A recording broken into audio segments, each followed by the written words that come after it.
ये सहन करती हैं, और जैसे ही हम यहाँ से इनको ऐसे हाथ प्रतिदिन अगर घुमाते हैं तो बीपी हमारा कंट्रोल हो जाता है।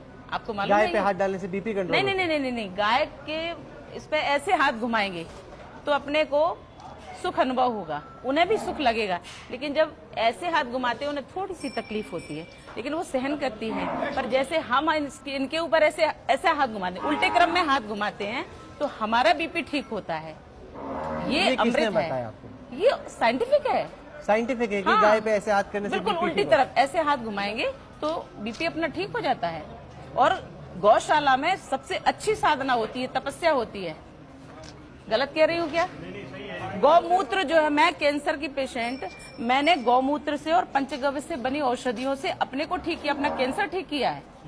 आप कह रही हैं कि गौमूत्र खाने से आपका कैंसर चला गया? हाँ, गौमूत्र और पंचगव्य से बनी औषधि। पंचगव्य का अर्थ है गाय, गौघृत, गौदुग्ध और गौमूत्र, गोबर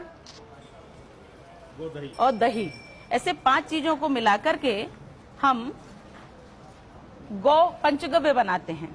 अब डॉक्टर लोग कहेंगे कि ये कैसी बातें कर रही है साली? ये मैं प्रत्यक्ष प्रमाण हूँ इसका भी।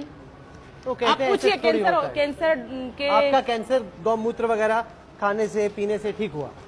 अच्छा, मैं एक बात बताती हूँ। लोग कहते हैं कि जब आपको जुकाम हो जाता है, खांसी आती है, जुकाम हो जाता है, तो जो आयुर्वेदिक दवाई है बड़ी देर में असर करती है, लेकिन एलोपैथी दवाई तत्काल असर करती है। मैं एलोपैथी की बुराई नहीं कर रही हूँ, किंतु एलोपैथी दवाई का 3 डोज, कम से कम 3 दिन का डोज अपने को एंटीबायोटिक का लेना पड़ता है।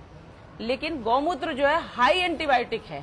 आप 1 डोज लेंगे, जैसे जुकाम है आपको बहुत तेज, आप 1 डोज लेंगे उसका, गौमूत्र का 1 चम्मच गुनगुने पानी में मिला करके अगर आप पी लेंगे, आपका तत्काल रिलीफ मिलेगा और 1 घंटे में आप अपने को स्वस्थ महसूस करेंगे।